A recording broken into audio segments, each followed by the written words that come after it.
مرد اور خواتین میں اکثر بچے پیدا کرنے کی صلاحیت کم ہو جاتی ہے، اور اگر زیادہ مدت تک یہ عمل جاری رہا ہو تو یہ صلاحیت ناپید ہو سکتی ہے۔ اگر کوئی مرد یا عورت اس میں مبتلا ہے تو ہم جنس پرستی ایک ایسا فعل ہے جس کی طرف لوگوں کا رجحان بڑھتا جا رہا ہے۔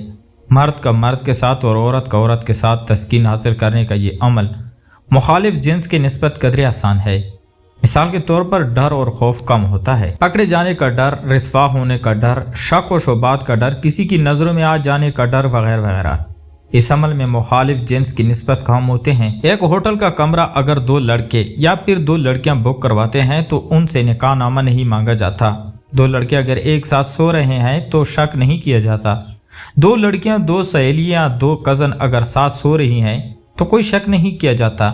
یہی وجہ ہے کہ خواتین کالج میں ہم جنس پرستی پروان چڑھ رہی ہے، اور لڑکوں کو کالج یا زیادہ تر مدرسوں میں ہم جنس پرستی پروان چڑھ رہی ہے۔ مگر شادی کے بعد اس تاثرات بہت خطرناک ثابت ہوتے ہیں۔ اس فعل میں مبتلا لڑکا کبھی بھی اپنی بیوی کے ساتھ وہ جذبات نہیں لا پاتا، اور اس فعل میں مبتلا لڑکی کبھی اپنے شوہر کے لیے وہ جذبات پیدا نہیں کر پاتی، کیونکہ مخالف جنس ان کے لیے کوئی کشش نہیں رکھتے۔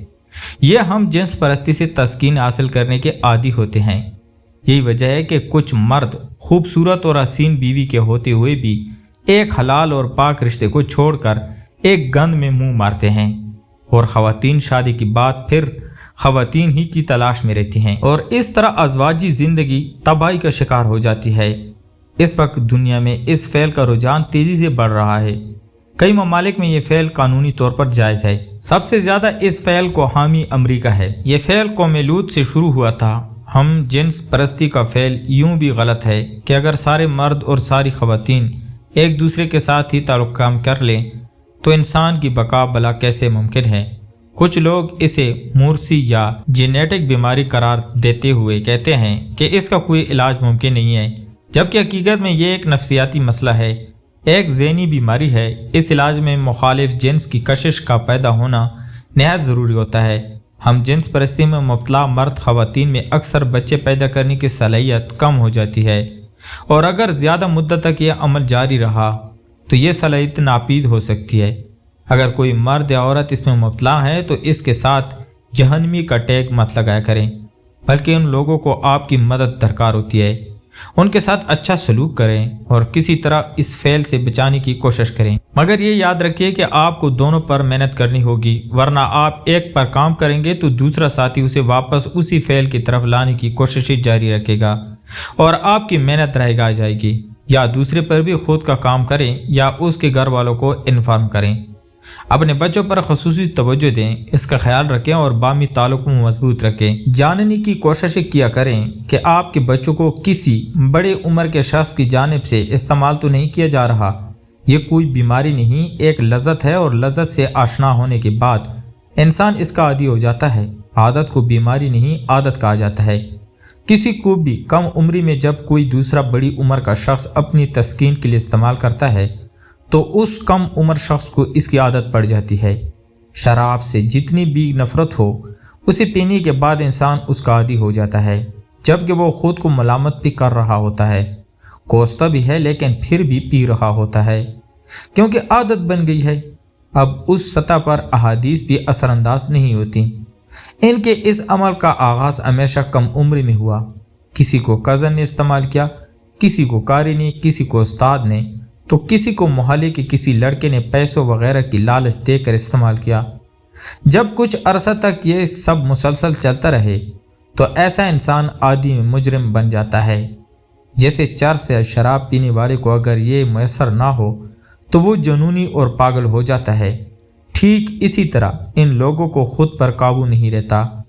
ہر وہ عادت جو ایک عرصے تک رہے وہ انسان کا نشہ بن جاتی ہے۔ کم عمر کے بچے جب بلوغت کو پہنچ جائے تو وہ احساسات کی گھٹ گھڑی آہستہ اوپن ہو جاتی ہے۔ آغاز میں ہی اگر ان احساسات کی بیداری اپنی جنس کے شخص سے ہو تو پہلا احساس یہی ہے، بچہ اسی سے آشنا ہوتا ہے۔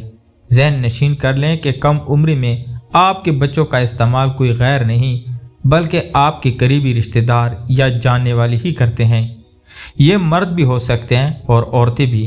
آج کل کی ایک طبقہ ہم جنس پرستی کی فطرت کا حصہ قرار دے رہا ہے اور دلائل کے طور پر کچھ ریسرچ پیش کر رہا ہے۔ پہلی بات تو یہ ہے کہ ایک شراب پینے والے سے اگر آپ شراب پر بات کریں گے تو وہ ہمیشہ آپ کو شراب کی افادیت کے بارے میں بتائے گا اور اسے جائز قرار دینے کے لیے بہت ساری مثالیں اور دلائل بھی پیش کرے گا۔ تو ایسے لوگ جو خود ہم جنس پرست ہیں، ان کی تحقیقات کو بطور دلیل پیش کرنا مجھے تو احمقانہ عمل لگتا ہے۔ کچھ لوگوں کے مطابق ہم جنس پرستی کا تعلق ہماری روح سے ہے۔ بھائی حد ہی ہو گئی۔ اگر یہ نقص ہماری روح کا ہوتا تو ہمیں تخلیق کرنے والا ہمیں اس پر گناہ کی بات نہ کرتا۔ جب یہ فالٹ روح کا ہے تو کیا خواہ مخواہ ہی ایک قوم کو اس عمل پر تباہ کر دیا گیا؟ امریکہ اور یورپ کی تحقیقات کو پیش کرنے کا مقصد ہی کیا ہے؟ یہ تو وہ ممالک ہیں جو ہم جنس پرستی کو جائز قرار دینے کے لیے دن رات ایک کر رہے ہیں اور دوسری دنیا کے ہم جنس پرستوں کے ساتھ کھڑے ہونے کا دعویٰ بھی کر رہے ہیں۔ یہ فطرت کا حصہ نہیں ہے بلکہ اکیلے پن میں ذہن میں طاری ہونے والی ایک غلاظت ہے، اور جسے گند میں منہ مارنے کی عادت پڑ جائے اس کا پھر خدائی حافظ۔ مدرسے میں تمام لڑکے ہوتے ہیں اور خواتین کالج میں، تمام لڑکیاں اس دوران ہی لڑکوں اور لڑکیوں میں ہم جنس پرستی ایک مجبوری کے تحت جنم لیتی ہے۔ اب اگر اسے جائز قرار دیا جائے تو پھر سارے لڑکے اور لڑکیاں آپس میں ہی جنسی تعلق قائم کرنے لگ جائیں تو نسل آگے خاک پڑے گی۔ صرف اور صرف افسوس ہے۔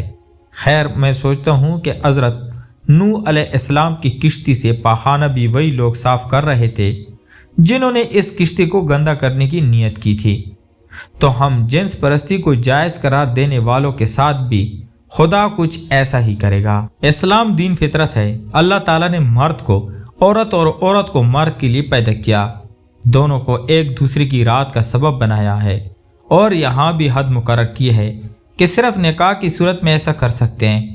جو عورت نکاح میں ہو اس کے ساتھ بھی درست سمت اور درست جگہ پر اجازت دی گئی ہے، تو پھر ہم جنس پرستی کیسے جائز ہو سکتی ہے؟ اللہ تعالی ہم سب کا حامی و ناصر ہو، آمین۔ تو پیارے دوستو، میں امید کرتا ہوں آپ کو آج کی ویڈیو پسند آئی ہوگی۔ اگر آپ کو ہماری ویڈیوز پسند ہے تو چینل کو لائک اور سبسکرائب ضرور کریں۔ ملتے ہیں ایک اور انٹرسٹنگ سٹوری کے ساتھ، تب تک اپنا ڈھیر سارا خیال رکھیے گا۔ اللہ حافظ۔